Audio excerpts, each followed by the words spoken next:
husband's family stopped speaking to me the day I refused to co-sign a $40,000 personal loan for my brother-in-law's bar. That was 6 years ago. Last Saturday night, they walked into my hotel. Not just any hotel, my hotel, the Marlowe, a 32-room boutique property in the Gaslight district of San Diego that I had spent 4 years turning from a condemned building into the kind of place where people propose and honeymoon and cry at check-in because it's more beautiful than they expected. My hotel, where I had scrubbed mold off 100-year-old tile with my own hands and negotiated with contractors in a hard hat at 7 in the morning and eaten gas station sandwiches for 8 months because every dollar I had went into the renovation budget. They walked in on a Saturday in November, which is our busiest season. The lobby was full. A jazz quartet was playing in the courtyard. We had a wedding reception wrapping up in the garden terrace and a private anniversary dinner in the loft suite. Every room was occupied. And in walked my former mother-in-law, my ex-husband's brother, and his wife, dressed like they were expecting someone to photograph them.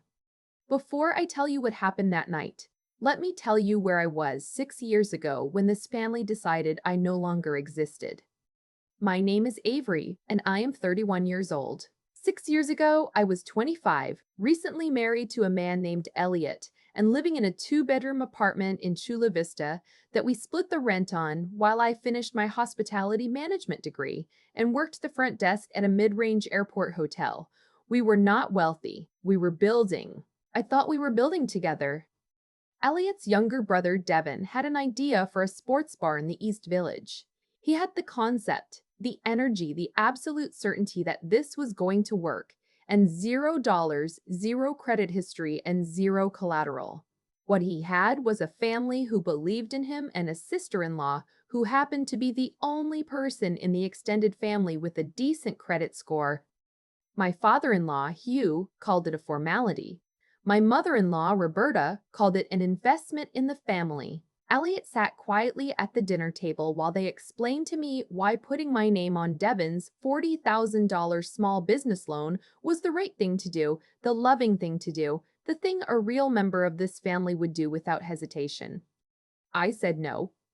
I said it calmly, and I said it once. I explained that co-signing a loan I had no control over, for a business I had no ownership stake in, using the credit I had spent years building from nothing, was not something I was willing to do. I told them I hoped Devin found another path to funding and that I genuinely wanted the bar to succeed. Roberta pushed back from the dinner table and said very quietly that she finally understood who I really was. Hugh stopped making eye contact with me that night and never really started again. Elliot did not defend me. He apologized to his mother on my behalf in the car ride home. That was the beginning of the end of my marriage, though it took another 8 months for me to fully understand that. Devin's wife, a woman named Cassidy, who had always been politely cold to me at family events, sent me a voice message 2 days later telling me that I was selfish, entitled, and that I had shown my true character. The message was 11 minutes long. I listened to it once and deleted it. The family stopped inviting us to things. Then they stopped inviting me to things while still inviting Elliot. Then Elliot started going without me and coming home distant and defensive. By the time we finalized the divorce, his family treated the whole thing like a natural correction. Avery was always wrong for him. Avery was always a little cold. Avery never really fit. The last time I saw Roberta before that Saturday night, she was standing on the steps of the courthouse on the day our divorce was finalized. She was there to drive Elliot home. She watched me walk to my car alone and said nothing. I moved into a studio apartment. I filed the paperwork. I built. I am not going to compress 6 years of my life into a paragraph and make it sound like a movie montage because it was not.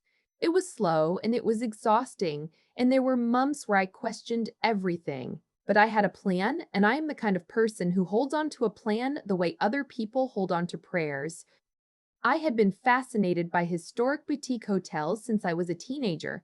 My grandmother had taken me to one in Santa Barbara when I was 14, a small Spanish colonial property with a courtyard fountain and hand-painted tiles, and something about the scale of it, the intimacy, the way a place that small could feel completely curated and completely alive, never left me. I got my degree. I spent 3 years managing operations at a boutique property in Little Italy, learning the business from the inside in a way no classroom could teach. I saved aggressively. I found the Marlowe, listed as a distressed commercial property, a former residential hotel from the 1920s that had been through 4 owners in 10 years, condemned on the second floor, structural issues in the east wing, a reputation in the neighborhood as an eyesore. And I bought it. Not alone and not easily. I had a small business loan through the SBA, a private investor I found through my former general manager who believed in the project, and every dollar I had saved in 4 years of eating at my desk and skipping vacations. I closed on the building on a Wednesday morning and stood in the empty lobby by myself afterward, listening to the silence and thought, okay, now the work begins. It took 22 months to renovate and open. The Marlowe has been operating for 2 years. We have a 4.8 rating on every platform we list on. Travel publications have mentioned us twice. We are fully booked most weekends from September through January. That is where I was standing when Roberta walked through my front door. I was behind the front desk covering for my night manager, Phoebe, who had stepped away to handle something in the garden terrace.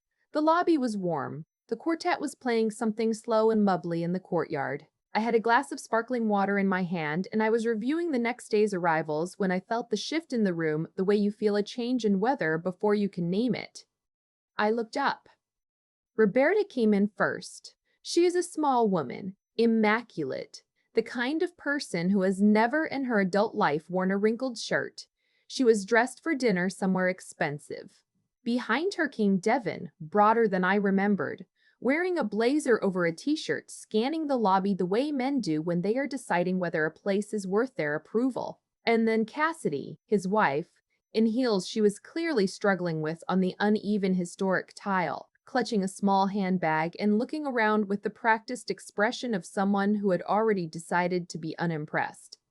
They did not see me immediately. I had a moment, maybe 4 seconds, where I could have stepped into the back office and sent Phoebe out to handle it. I thought about it. Then I set down my sparkling water and waited. Roberta reached the desk first.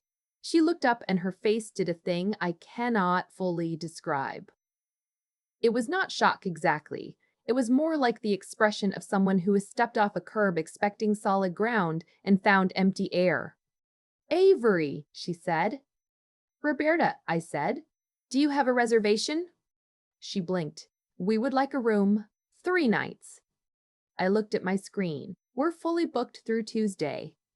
Devon stepped up beside her, leaning one forearm on the antique desk in a way that left a smudge on the wood. "There's nothing available at all? Even for a short stay?" "I'm sorry," I said. "We've been booked for weeks. If you'd like, I can recommend a few other properties nearby." "We don't need another property," Cassidy said, cutting me off. She was looking around the lobby with that expression still fixed in place.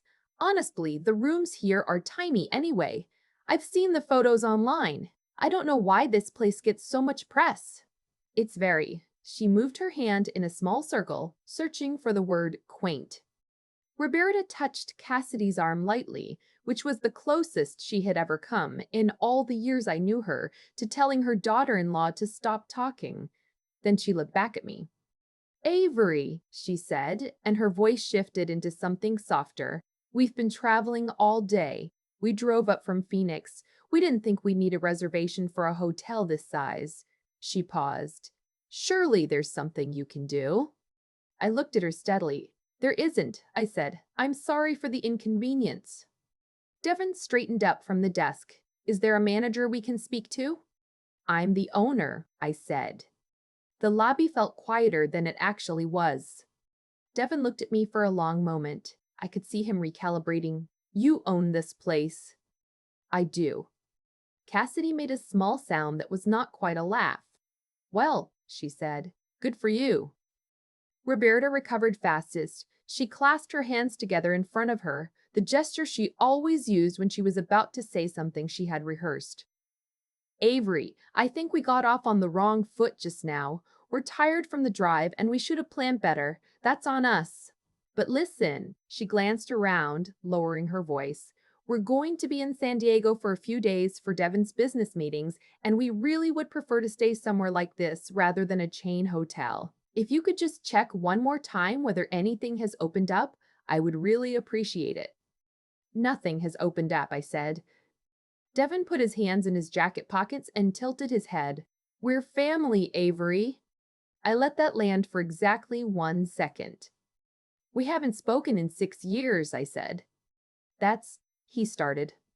Devon, I kept my voice completely even. You and your wife made very clear how you felt about me when I declined to put my name on your loan. Your mother stopped returning my calls the same week, and Elliot and I are divorced, which means we are not family. We haven't been for a long time. I folded my hands on the desk. I'm not able to offer you a room tonight. If you'd like, there's a very good Marriott 4 blocks east that typically has availability on weekends. Cassidy turned to Devon and said in what she probably thought was a whisper, I told you this was a mistake. Devon ignored her. He looked at me with an expression I recognized. The same one he'd worn at the dinner table 6 years ago when I had said no the first time. Patient, slightly wounded, convinced that if he just found the right angle, I would eventually come around. The bar didn't work out, he said. I waited. It closed after 2 years. We lost a lot. My credit's still. He stopped.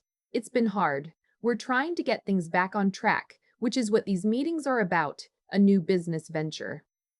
And I guess I thought, he shook his head, I thought maybe enough time had passed that we could start over. It was, I will admit, a more honest thing to say than I had expected from him.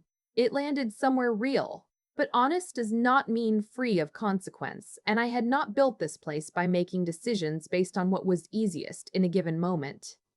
I appreciate you saying that, I said. I genuinely do. But I can't offer you a room, and I don't think you came here expecting to stay at my hotel as a coincidence, so I'd like to understand what's actually going on. The lobby had softened around us. The quartet had moved into something bluesy and slow. A couple came in through the front door, laughing, pulling rolling luggage, and Phoebe appeared from the hallway to check them in at the second terminal. I watched Roberta tracking all of it, the warm lighting, the fresh flowers, the couple's easy delight as Phoebe handed them their room keys and told them about the rooftop hours. Roberta turned back to me. Devon's new venture needs an anchor location, she said. A flagship. He's working with a partner on a hospitality concept. Boutique wellness retreats. Small, high-end, exactly this kind of scale. She gestured at the lobby. He was hoping to talk to you about a potential partnership, leasing space, or investment, Cassidy added. I looked at her. Devon has a really solid concept this time, Cassidy continued, leaning in slightly. He's been developing it for 2 years. He just needs a location partner, someone who understands the market. And honestly, Avery, you have the perfect setup here. We could structure it so that you keep full operational control of the hotel side and Devon manages the wellness programming. Everyone benefits. I thought about the 8 months of gas station sandwiches. I thought about the Sunday morning I stood in the East Wing in a hard hat, watching a structural engineer point to a wall I was going to have to rebuild from the foundation. I thought about the voice message, 11 minutes long, that I had listened to once and deleted. How much are you looking for? I asked. Devon and Cassidy exchanged a glance. We'd want to talk through the full structure before we put a number on it, Devon said carefully, but to get the concept off the ground, probably somewhere in the range of, he paused, 150 to 200,000. I nodded slowly. And in exchange? A percentage of the wellness revenue, we'd figure out the split together, and the location credibility, which I think would actually drive traffic to both businesses. Rising tide. Rising tide, I repeated. Roberta smiled, the small, careful smile of someone who thinks the tide is already turning. You've clearly done something remarkable here, Avery. Nobody in this family gave you enough credit for what you are capable of. I'll be the first to say that. She reached out and touched the edge of the desk gently. You deserved more support than you got. From all of us. I looked at her hand on my desk. Why didn't you call? I asked. She blinked. What? 6 years is a long time. You have my number. Elliot had it. Devin had it. If you wanted to reach out and say any of what you just said, you had 6 years and every way to do it. I kept my voice completely steady. Why now? Why here? Roberta withdrew her hand. We thought you needed space. You thought I needed 6 years of silence and no contact after your son and I divorced? It was complicated, Avery. It really wasn't, I said. I said no to something, and you all stopped treating me like I existed. That's not complicated. That's a consequence I didn't earn. Cassidy made a small, impatient sound. Avery, we're not here to relitigate ancient history. We're here because Devon has a real opportunity, and we thought. You thought I'd be grateful, I said. She stopped. You thought that after 6 years, I'd be so relieved someone from that chapter of my life was willing to give me the time of day that I'd write a check, I said. That's what you thought. The lobby felt very still. Even the music from the courtyard had drifted into something quiet. Devon looked at the floor. I almost felt sorry for him, and then I remembered that he had never called either. I need to be honest with you, I said. I came out from behind the front desk and stood a few feet from the three of them. I know about your new concept, not because I'm psychic, but because this industry is smaller than people think and I have colleagues all over the city. I know that you spent the last 2 years pitching this wellness retreat idea to 6 different property owners in Southern California. I looked at Devon. I know that every single one of them passed. I know that your funding from your original partner fell through in August. And I know that you're operating under a tight timeline because you made a verbal commitment to a vendor that you don't currently have the capital to honor. Devon's jaw tightened. I did my homework when Phoebe told me she'd seen your name in the inquiry system 3 weeks ago, I said. You submitted a contact form to the Marlowe on October 19th. I knew you were coming. Cassidy looked at Devon with an expression that had nothing to do with me. I'm not going to invest in your concept, I said. Not because I want to punish you, but because I've looked at the business plan. It was attached to your contact form inquiry, and the unit economics don't work at this scale. The margins on wellness programming are thin, and the build-out costs for the kind of experience you're describing would eat your revenue for 3 years minimum. It's not a business I would put my name on. Devon looked up. You read our business plan? I read everything that comes into this hotel, I said. Roberta had gone very quiet. She was standing slightly apart from Devon and Cassidy, and for the first time since she'd walked in, she looked her age. Avery, she said. Her voice was different now. The rehearsed softness was gone.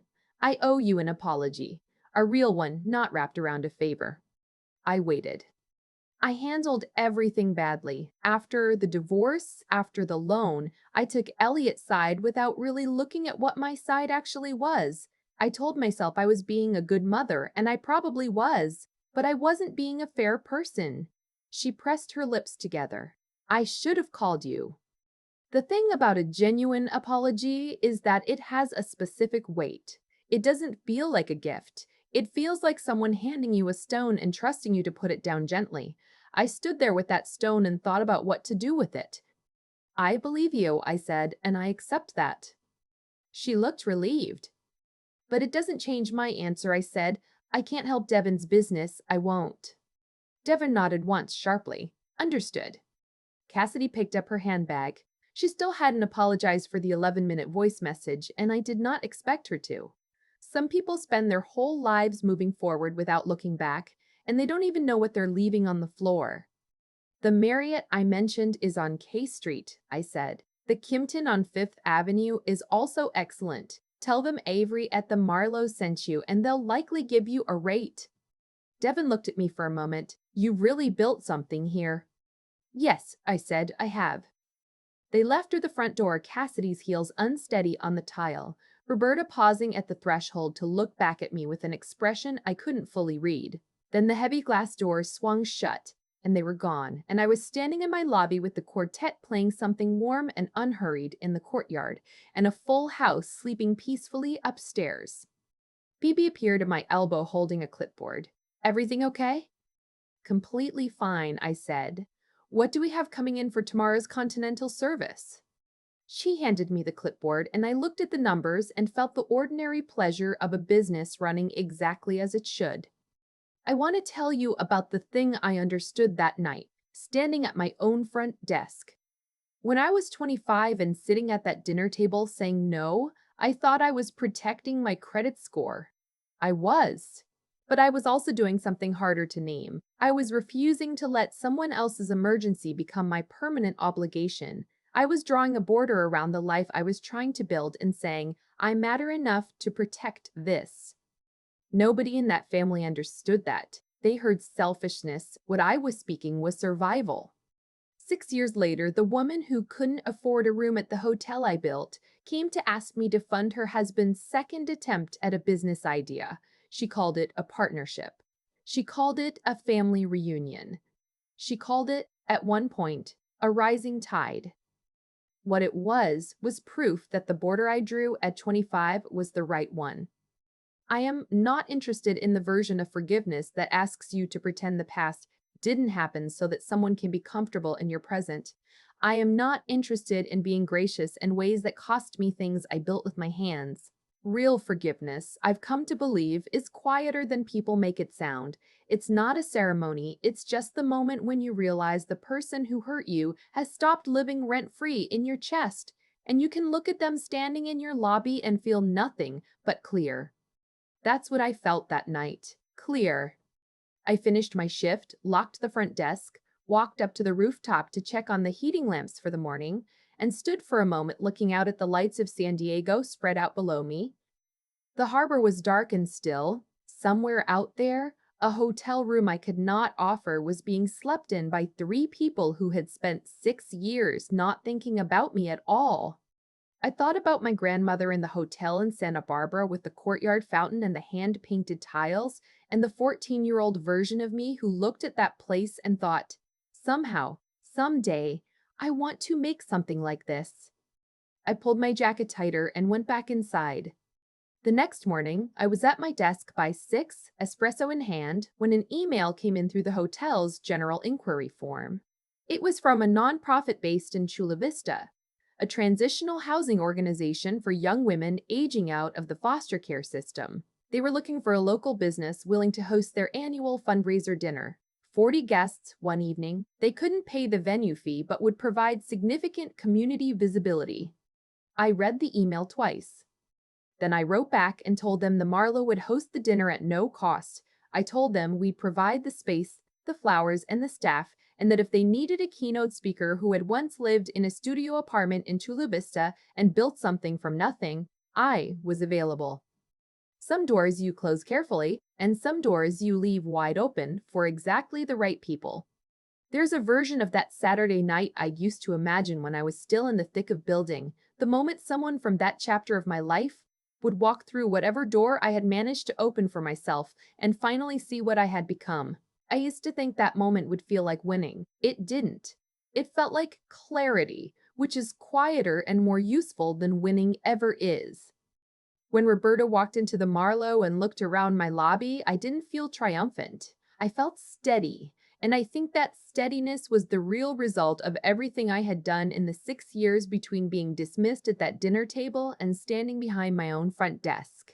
The steadiness wasn't luck, it was the accumulated weight of every decision I made in the right direction when the easier choice was available. I've thought a lot about what actually carried me through. Not the loan I didn't sign, not the divorce, not even the building I bought. What carried me was something more foundational than any single decision. It was the combination of knowing what was right, thinking clearly about what was real, and refusing to stop moving. Knowing what was right sounds simple, but it isn't. When Roberta called co-signing Devin's loan a family obligation, part of me understood why that framing worked on people. Family is supposed to mean something. Loyalty is supposed to mean something. The pressure in that room was real, but I had a quiet, firm sense that what they were calling loyalty was actually just convenience for them at significant cost to me. Holding on to that distinction, even when it made me the difficult one, even when it cost me a marriage, was the hardest thing I've ever done, and it was the most important. Thinking clearly is what let me see the Marlowe for what it was when everyone else saw a condemned building. It's what let me read Devon's business plan with honest eyes and recognize that the unit economics didn't work, even when part of me might have wanted to find a reason to say yes. The world will always give you emotional reasons to make bad decisions. What protects you is the habit of asking the next question anyway, not to be cold, but to be honest. Roberta deserved honesty more than she deserved comfort. So did I. And then there's the part nobody romanticizes, just continuing. Getting up at 6 and reading the arrivals list. Eating at your desk. Showing up for the contractor meeting when you're exhausted. Not quitting the renovation when the East Wing structural report came back worse than expected. There is no shortcut for this. You either build the discipline of continuing or you don't build the thing. I chose to continue on days when nothing about it felt meaningful, and those days accumulated into the Marlowe. When Devon said I had really built something, I just said yes. Not to be unkind. Not to be proud. Because it was simply true, and simple truth doesn't need decoration. If you've ever had someone walk back into your life, expecting to benefit from what you built while they were absent from it, you already know what I mean when I say the best response is not anger. It's the life you're already living. The door you hold open for the right people is the same door you close firmly for the wrong ones, and knowing the difference is the whole work.